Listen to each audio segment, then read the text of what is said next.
abra sua Bíblia no Evangelho de João e procure qualquer momento onde Jesus diz: em verdade vos digo. Agora conte quantas vezes essa frase exata aparece. 25 vezes. Exatamente 25 declarações que Jesus introduz com um duplo selo de autoridade que não aparece em nenhum outro livro do Novo Testamento dessa forma. E aqui está o problema que ninguém te disse.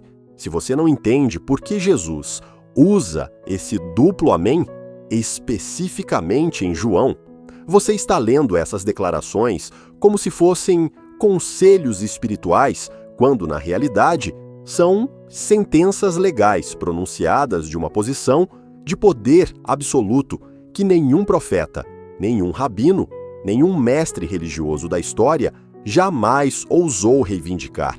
Porque quando um profeta do Antigo Testamento falava, sempre começava dizendo: assim diz Yahvé, ou a palavra do Senhor veio a mim. Quando um rabino ensinava, citava outros rabinos, construía seu argumento sobre a autoridade de outra pessoa, sempre havia uma cadeia de transmissão. Mas Jesus não cita ninguém. Jesus diz: amém, amém eu vos digo, e depois pronuncia declarações sobre a vida eterna, sobre sua própria identidade, sobre quem pode ou não pode entrar no reino de Deus, e o faz sem pedir permissão, sem validação externa, sem se referir a nenhuma autoridade superior, porque está reivindicando que não existe nenhuma autoridade superior à sua. E isso significa que essas 25 declarações não são ensinamentos opcionais nem reflexões teológicas abertas à interpretação.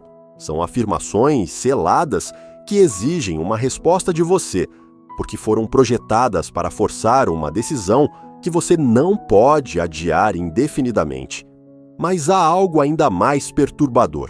João não organiza essas 25 declarações cronologicamente, nem as agrupa por tema de forma pedagógica, como você faria se quisesse ensinar doutrina de maneira ordenada.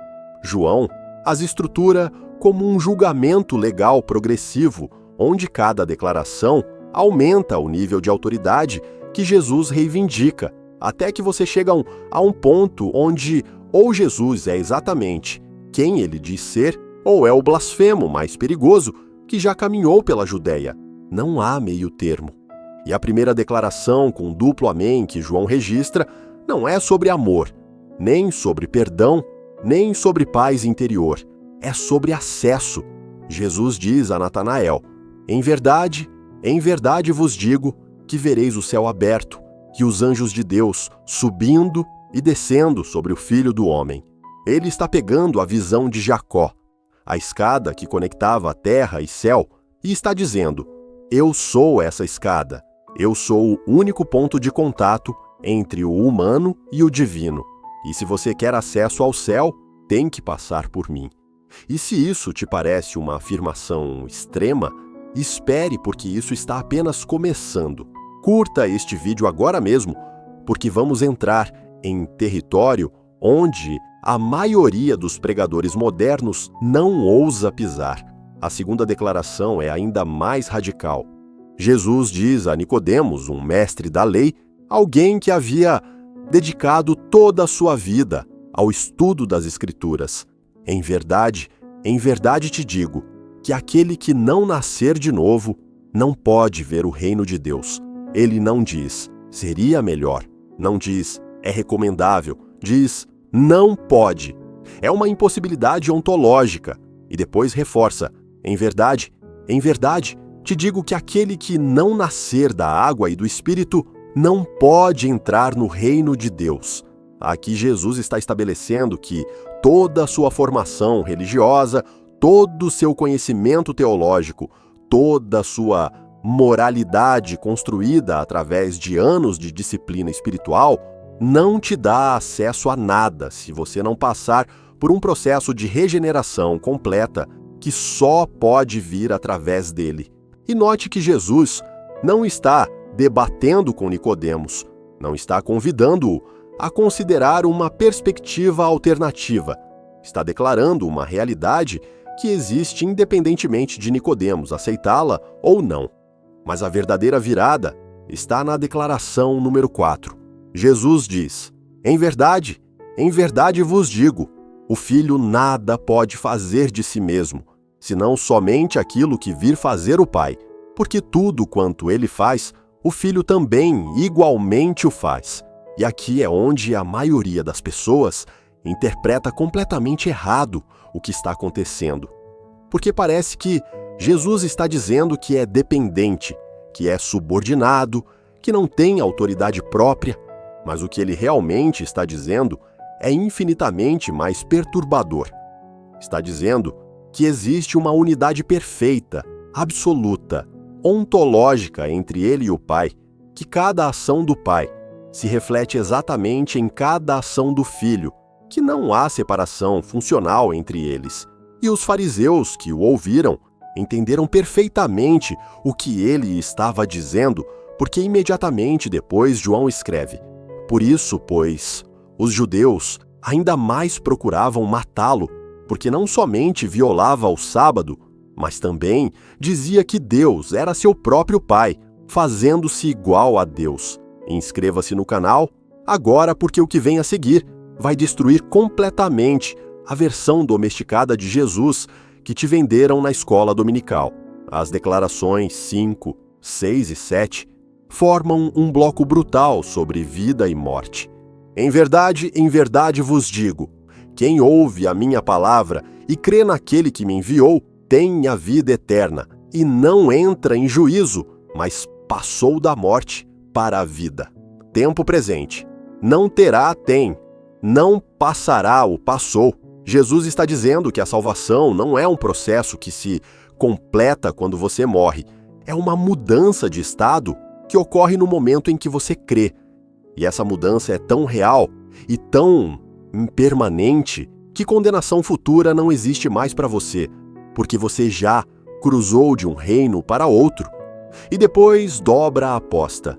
Em verdade vos digo que vem a hora, e já chegou, em que os mortos ouvirão a voz do Filho de Deus, e os que a ouvirem viverão. Os mortos espirituais, aqueles que estão biologicamente vivos, mas mortos em relação a Deus, vão ouvir a voz de Jesus, e essa voz tem poder ressuscitador. Mas aqui vem o problema que a igreja moderna não quer enfrentar. Na declaração número 13, Jesus diz: em verdade vos digo, aquele que crê em mim tem a vida eterna. Eu sou o pão da vida. E a multidão celebra, porque soa inspirador, soa poético. Mas depois Jesus diz: em verdade vos digo, se não comerdes a carne do Filho do Homem e não beberdes o seu sangue, não tendes vida em vós. E aí a festa acabou. A multidão se ofendeu massivamente. Muitos discípulos o abandonaram porque essa declaração cruzou todas as linhas do que era culturalmente aceitável. E Jesus não os deteve, não suavizou a linguagem, não disse: esperem, deixem-me explicar, que é uma metáfora bonita sobre comunhão espiritual. Deixou-os ir. Porque o que Jesus estava estabelecendo é que o relacionamento com ele não pode ser superficial nem transacional. Você não pode pegar seus benefícios sem pegar sua identidade completa. Você não pode querer o pão multiplicado sem querer o pão da vida. Então, você chega à declaração número 15 e tudo explode. Os judeus estão discutindo com Jesus sobre Abraão, sobre linhagem, sobre autoridade ancestral.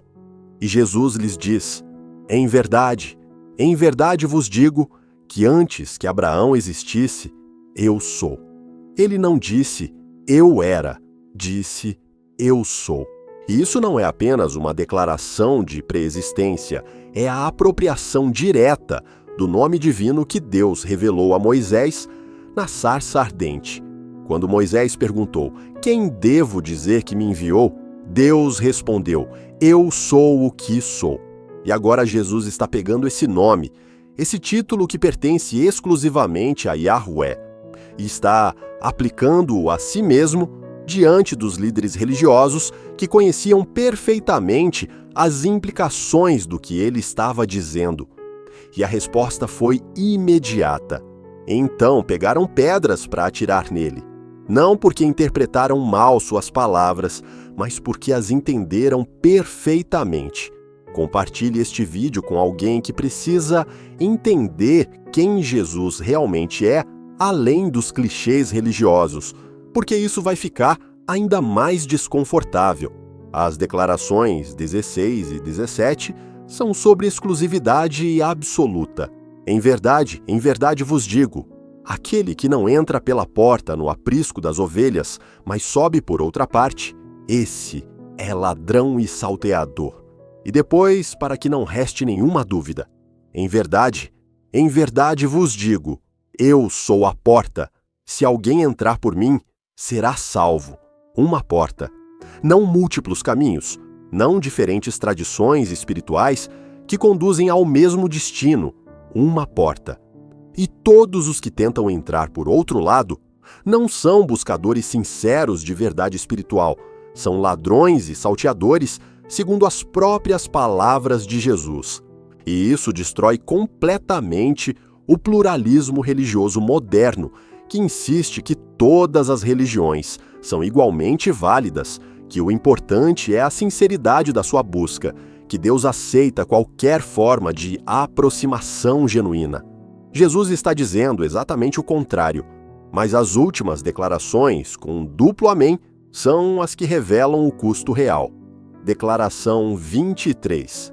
Em verdade te digo, quando eras mais jovem, tu te cingias e andavas por onde querias, mas quando fores velho, estenderás as mãos e outro te cingirá e te levará para onde não queres.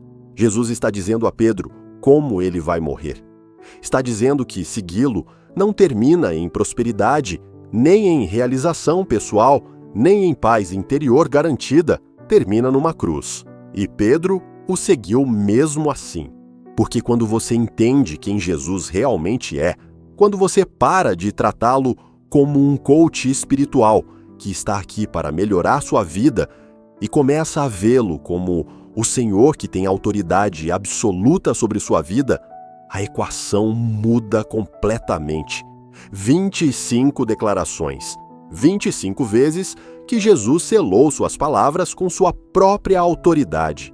E agora você tem que decidir o que fazer com elas, porque você não pode ignorá-las, não pode neutralizá-las, convertendo-as em princípios motivacionais, não pode domesticá-las até que se encaixem confortavelmente no seu sistema de crenças pré-existente. Ou Jesus tem a autoridade que reivindica, e então tudo o que disse é verdade absoluta que exige sua obediência completa, ou não a tem. E então essas 25 declarações são as afirmações mais arrogantes e blasfemas já pronunciadas por um ser humano. Não existe a opção de tratá-lo como um grande mestre moral que disse coisas profundas. C.S. Lewis explicou perfeitamente: ou é um lunático do nível de alguém que diz ser um ovo cozido, ou é um demônio que tenta destruir almas, ou é exatamente quem diz ser. E João escreveu essas 25 declarações com duplo amém para que você não possa escapar dessa decisão. Elas estão lá, esperando por você cada vez que você abre o Evangelho. A pergunta não é se são verdade, a pergunta é o que você vai fazer agora que as conhece, porque o conhecimento cria responsabilidade. E a responsabilidade exige resposta. No próximo vídeo, vamos analisar as 3 declarações com duplo amém que Jesus pronunciou na noite antes de morrer, as últimas palavras seladas antes da cruz, e o que revelam sobre o plano completo que estava sendo executado desde o princípio. Ative o sino de notificações, porque esta análise vai mudar completamente sua leitura da paixão. Até o próximo capítulo.